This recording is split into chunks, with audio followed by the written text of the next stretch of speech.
प्रिय छात्रों, महत्वपूर्ण प्रश्नों की श्रृंखला में आज हम लोग वैदिक युग से संबंधित आगे के प्रश्नों को देखेंगे। तो पहला जो हमारा आज का प्रश्न है वह कहता है, निम्नलिखित में से कौन सी जनजातीय सभा समान रूप से जनजातीय सरदार मतलब मुखिया के चुनाव में भाग लेती थी।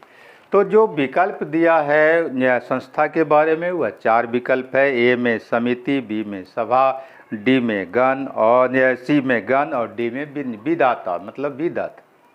तो हम लोग क्या जानते हैं कि ऋग्वैदिक काल में 4 महत्वपूर्ण संस्था हुआ करते थे। एक सभा, दूसरी समिति, तीसरी गण और चौथी विदत। तो सभा जो समय की संस्था थी वह आपको संभ्रांत और अनुभवी लोगों की संस्था थी, जिसकी तुलना हम आज के राज्यसभा से कर सकते हैं। और इसका उल्लेख ऋग्वेद में 8 बार हुआ है। यह प्रशासनिक कार्यों के अलावा न्यायिक कार्यों को भी किया करता था। जहाँ तक समिति का है तो समिति यह आम लोगों की संस्था होती थी और इसका जो मुख्य काम होता था वो अपने सरदार मतलब राजन मतलब राजा का चुनाव करना होता था। इसका उल्लेख ऋग्वेद में 9 बार हुआ है। इसकी तुलना हम आज के लोकसभा से कर सकते हैं। गण संभ्रांत लोगों की एक कुलीन वर्ग के लोगों की संस्था थी और इसके मुखिया को गंधर कहा जाता था। और जहाँ तक विदत का है तो विदत आपको प्रशासनिक और सैन्य कामों को भी करता था और इसका उल्लेख ऋग्वेद में 122 बार है। तो विदत जो है ऋग्वैदिक काल का सबसे प्राचीन और सबसे महत्वपूर्ण संस्था था। तो क्वेश्चन के विकल्प के हिसाब से हमारा जो उत्तर होगा वो समिति जो अपने मुखिया का चुनाव करता था। दूसरा क्वेश्चन है कि आर्यन जनजातियों की प्राचीन बस्ती कहाँ थी। मतलब ऋग्वैदिक काल के लोग जो शुरुआत में आए वो पहले कहाँ बसे, यह क्वेश्चन हमसे पूछ रहा है। विकल्प दिया है ए में उत्तर प्रदेश, बी में बंगाल, सी में सप्त सिंधु प्रदेश और डी में दिल्ली।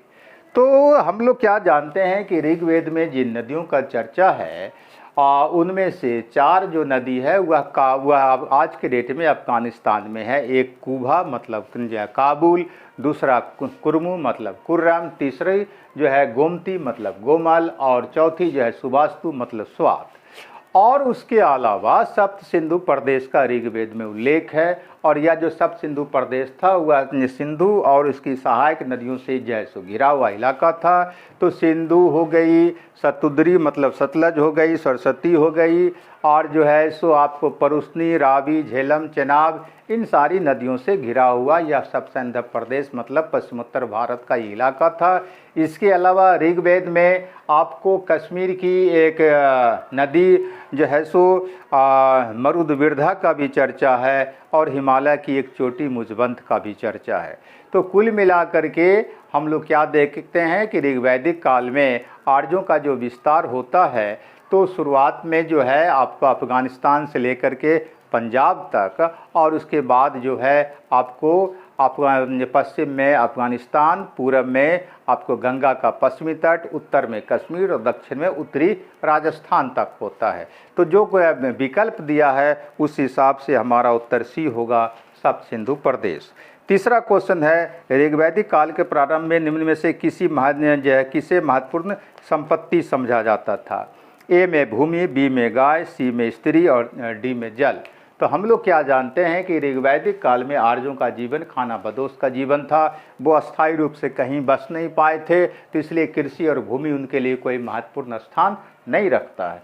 तो उनके लिए मुख्य जो संपत्ति था वह जैसो गाय थी और हम लोग जानते हैं कि गाय का ऋग्वेद में 176 बार चर्चा हुआ है और इसे अघन्या भी कहा गया है, मतलब जिसको नहीं मारा जाए, जिसको नहीं खाया जाए। और ऋग्वेद में जो 10,462 श्लोक है उसमें से मात्र 24 श्लोक में ही कृषि का उल्लेख है।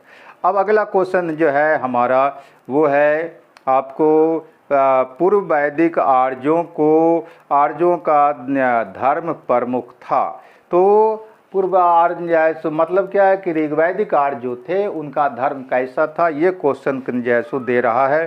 तो ऋग्वैदिक आर्यों का धर्म कैसा था। ए भक्ति, बी मूर्ति पूजा और यज्ञ, सी प्रकृति पूजा और यज्ञ, डी प्रकृति पूजा और भक्ति। तो हम लोग क्या जानते हैं कि ऋग्वैदिक आर्य जो थे वो खानाबदोश का जीवन जीने वाले थे, मतलब प्रकृति से उनका बहुत नज़दीक का रिश्ता था। इसलिए उनके जो देवता उस समय हुए वो प्राकृतिक शक्तियों के प्रतीक थे। और यास्क ने अपनी रचना निरुक्त में जो देवताओं की मंडली बनाई है उसकी संख्या 33 है, और इन 33 देवताओं को 3 मंजैसो भागों में बांटा गया है, आकाश के देवता, पृथ्वी के देवता और अंतरिक्ष के देवता। तो इस तरह से हम लोग क्या देखते हैं कि आपको उस काल में जो है सो बहुत देववाद भी है, और उपासना का जो तरीका था वह स्तुति पाठ करना था और यज्ञ बलि चढ़ाना था। और जो यज्ञ बलि का काम होता था उसमें जौ और साग को चढ़ाया जाता था। तो इस तरह से हम लोग क्या देखते हैं कि जो है उस समय जो है उन आर्यों का जो धर्म था वह प्रकृति पूजा और यज्ञ से संबंधित हुआ करता था। उसके बाद अगला जो हमारा क्वेश्चन है वो क्वेश्चन है कि निम्नलिखित अभिलेखों में से कौन सा ईरान से भारत में आर्यों के आने की सूचना देता है। तो कहता है कि ईरान से आर्य लोग भारत आए, यह कहाँ से हमको जानकारी मिलती है, उसका 4 विकल्प वो देता है। एक है मनसेहरा, बी है शहबाजगढ़ी, डी है बोगुसगोई और सी है बोगुसगोई और डी है जूनागढ़। तो ये जो मनसेहरा और शहबाजगढ़ी अभिलेख है यह मौर्य वंश के शासक अशोक से संबंधित है। तो अशोक का जो इतिहास हम लोग पढ़ते हैं उसकी जानकारी हमें मुख्यतः अशोक के अभिलेख से ही मिलती है, और अशोक का अभिलेख अभी लगभग 40 से ज़्यादा मिल चुका है। और अशोक के अभिलेखों को कई वर्गों में बांटा गया है, जिसमें से 14 उसके बृहत जैसो मेजर रॉक एडिक्ट हैं जो कि 8 स्थानों से मिला है। उन 8 स्थानों में से ये 2 स्थान से मनसेहरा और शहबाजगढ़ी से भी बृहत अभिलेख मिले हैं, और यह जो अभिलेख है वह खरोष्ठी लिपि में यह दोनों अभिलेख है। ये मनसेहरा और शहबाजगढ़ी जो है यह पाकिस्तान के आपको हज़ारा और पेशावर ज़िले में पड़ता है। जहाँ तक जो है तो इस तरह से ये जो मनसेहरा शहबाजगढ़ी अभिलेख है यह अशोक और मौर्य वंश के बारे में जानकारी देता है।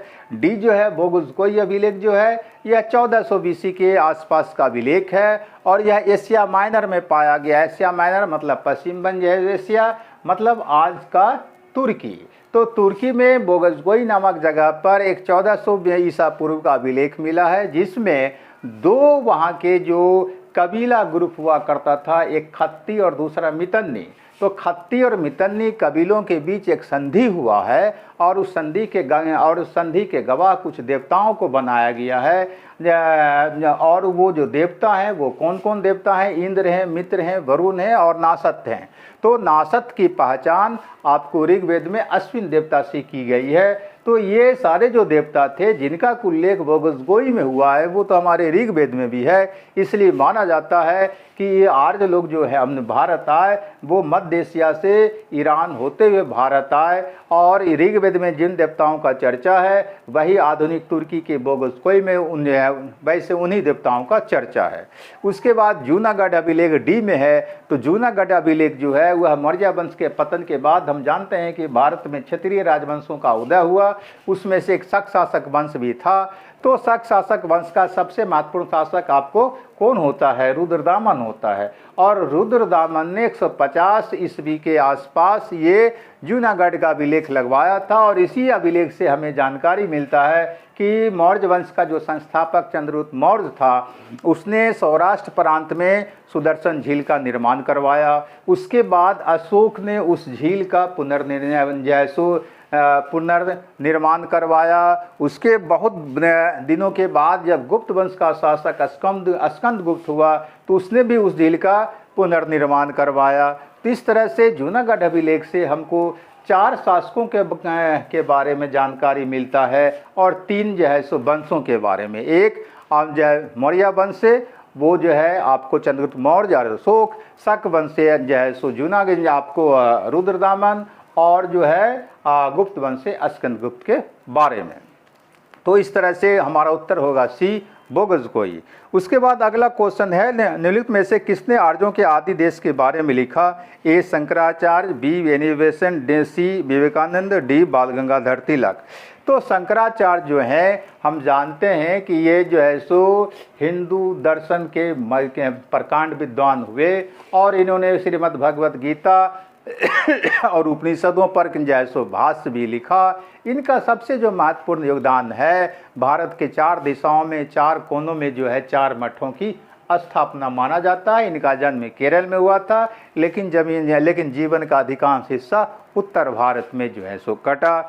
एनी बेसेंट मूल रूप से आयरिश लेडी थी और इनकी राष्ट्रीयता जो थी वह ब्रिटेन की थी, लेकिन इन्होंने भारत को अपना दूसरा घर बना लिया और इन्होंने होम रूल लीग की स्थापना 1916 में की और थियोसॉफिकल सोसाइटी ऑफ इंडिया की प्रधान भी बनी। इसके अलावा 1917 में भारतीय राष्ट्रीय कांग्रेस की यह पहली महिला अध्यक्ष भी बनी और साथ ही साथ जो है भारत में इन्होंने एक नया समाचार पत्र निकाला था न्यू इंडिया के नाम से।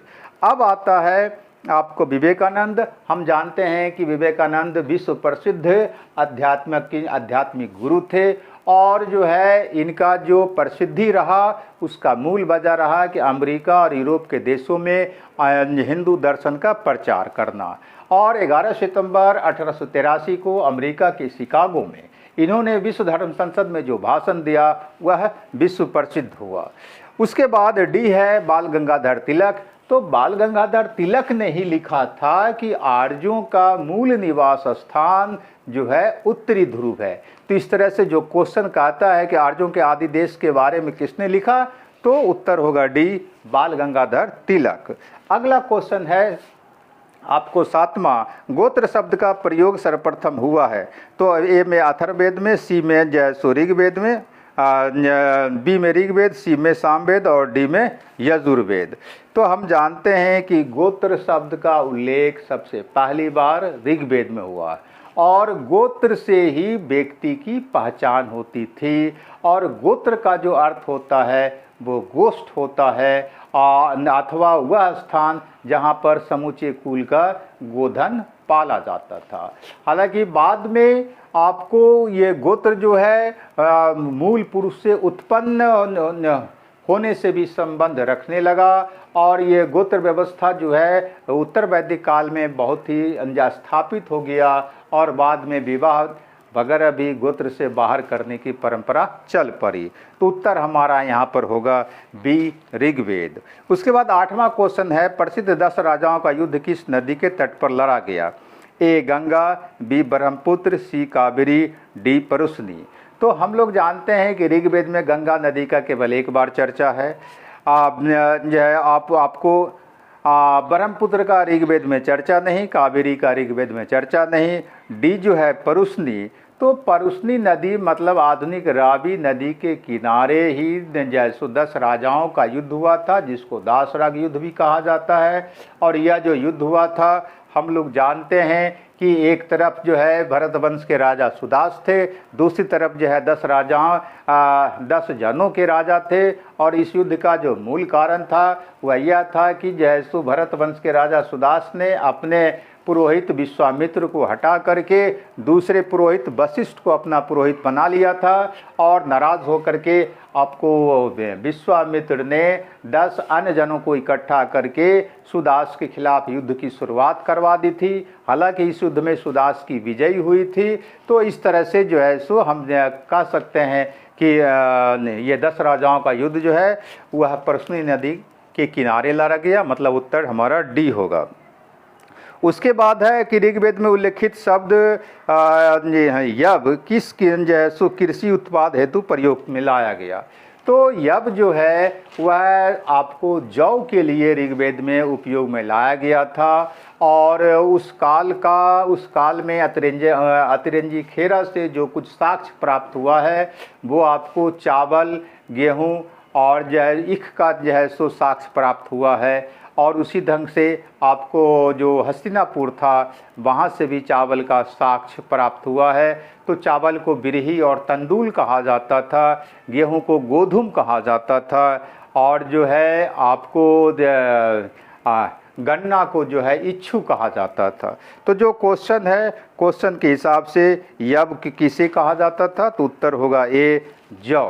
तो इस तरह से हमारा 10 क्वेश्चन जो है आपको पूरा होता है तो फिर हम लोग दूसरे 10 महत्वपूर्ण प्रश्नों के साथ अगले दिन सुबह 8 बजे मिलेंगे। एक बात आप लोग याद रखेंगे, हमारा ये महत्वपूर्ण प्रश्नों का जो श्रृंखला है वह हर एक दिन मंडे से लेके फ्राइडे तक सुबह 8 बजे चलेगा और शाम में 8 बजे जो है वह इंडियन पॉलिटी मतलब भारतीय राज्य व्यवस्था का चैप्टर पर जो हमारा क्लास होता है वो 8 बजे से होगा सुबह आपको, ये शाम में 8 बजे जाए सो वो आपको मंडे से फ्राइडे। थैंक यू, धन्यवाद।